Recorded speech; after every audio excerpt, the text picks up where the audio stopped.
جمع البيض النهارده يا جماعه. يا ريت اللي ما شافش الفيديو يخش يشترك على القناه ويشوف الفيديو. بسم الله والصلاه والسلام على رسول الله. ازيكم عاملين ايه؟ دخلنا خلاص فصل الشتاء. الفراخ عايزين نزود مناعتهم يا جماعه، عايزين نزود المناعه بتاعه الفراخ والبطه عندنا. طيب نزود المناعه ازاي؟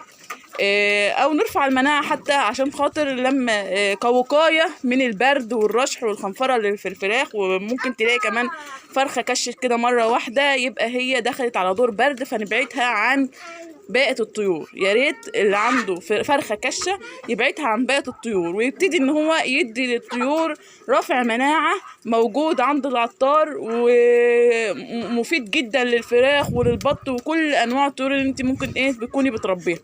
فاحنا هنجيب الميه اللي احنا بنحطها للمسقه. احنا هنجيب الميه اللي احنا بنحطها مسقه. المسقه بتاعت الطيور اهي يا جماعه. احنا معطشين الطيور بتاعتنا، معطشين الفراخ والبط وكل حاجه. ده كركم بيجي من عند العطار. الشويه دول عاملين 5 جنيه، وفي ولو عايزه اكتر بيديكي. بنجيب الكيس كده وبنفضيه على المسقه بتاعت الطيور، بس يا ريت على عطش. ده بيرفع المناعه بتاعت الطيور وبيخليهم يدخلوا على فصل البرد والفصل الشتاء بتاعهم. يعني بيقلل اللي هما يبقى عندهم برد وخنفره واي حاجه. اي فرخه تلاقيه كاشش عندك، ابتدي ان انت بعديه عن باقي القطيع، باقي الطيور والبط، وابتدي ان انت تحط لهم على الميه بتاعه المسقه بتاعتهم. خليها مسقه نظيفه وحط لهم فيها الكركم على على لترين ميه. يعني انت لو هتجيبي ب5 جنيه هما يبتدوا يشربوا بقى عشان خاطر هنشوف هما بيشربوا.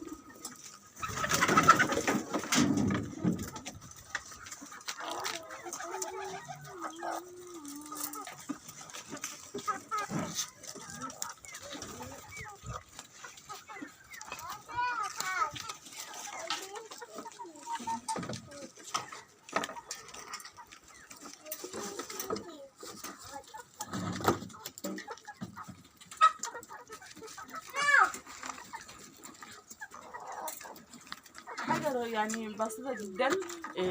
كمان ان لما العليقة رفعت جامد، في عليقة دلوقتي بقت ب18 جنيه في محافظات وب20 جنيه عند محافظات تانية. طب احنا نعمل ايه في العليقة اللي رفعت ديت يا جماعة؟ الحل ان احنا نشتري جملة. الحل لو انتوا عندكم فراخ صغيرة بتربوها ان انتوا تشتروا جملة، بلاش القطاع. القطاع هتخسروا فيه جامد جدا. لو انت بتربيه فراخ كتير جدا وعندك فراخ صغيره، طبعا الفراخ الصغيره اللي محتاجه عليقه هي فتره التحضير. فتره التحضير اللي هي من يوم لحد 40 يوم، وبعد كده بتاكليهم اي اكل عادي. طيب انا لو عندي لسه مدخله كتاكيت ولسه موجوده عندي وانا حسيت ان العليقه رفعت، طبعا طالما العليقه رفعت كده ان شاء الله كيلو الفراخ لما يغلى ده هيعوض ده. لو انت بتبيع او عامله مشروع ده بيعوض ده. فيا ريت، انا عارفين ان الدنيا يعني معجونه جدا في العليقه وفي اسعار الدشيشه وفي اسعار العلف عامه. احنا كده كده برضو بنضطر ان احنا نشتري للكتاكيت الصغيره والبط الصغير، بس هنعمل ان احنا هنشتري جمله، مش هنشتري قطاع. القطاع هنخسر فيه جامد جدا.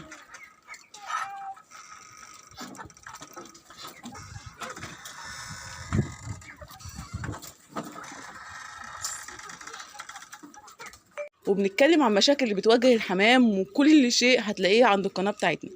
يا ريت فضلا وليس امرا تشتركي في القناه اللي عندنا على السطح.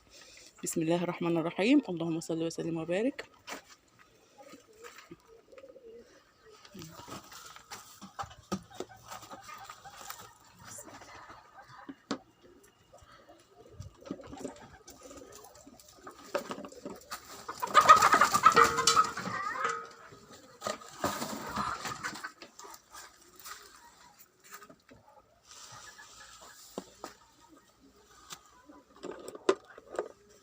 الرحمن الرحيم.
اللهم صل وسلم وبارك.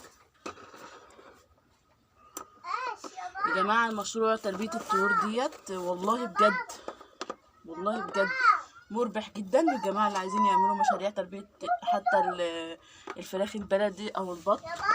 بسم الله ما شاء الله.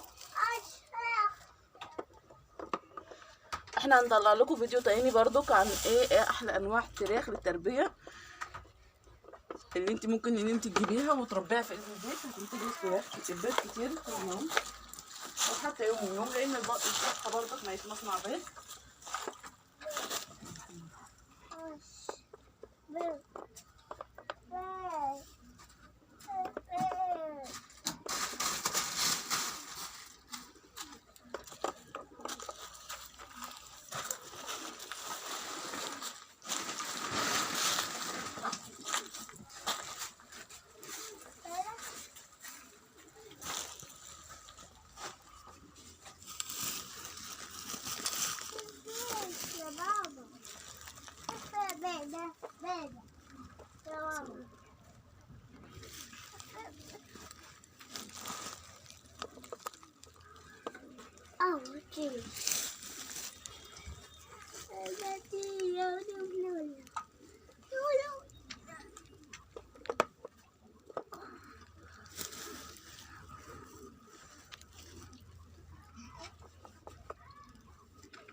بسم الله ما شاء الله. وده الفيديو اللي احنا جمعناه النهارده.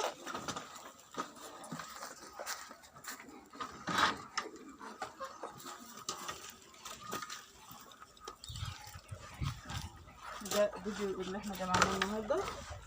يا رب تكونوا شفتوا معانا فيديو جمع البيض. اللهم صل وسلم وبارك على سيدنا محمد. يا رب تكون النهارده الفيديو كان صغير وخفيف عليكم. وبجد انتوا بتساعدونا جدا باللايك اللي انتوا بتعملوه للقناه.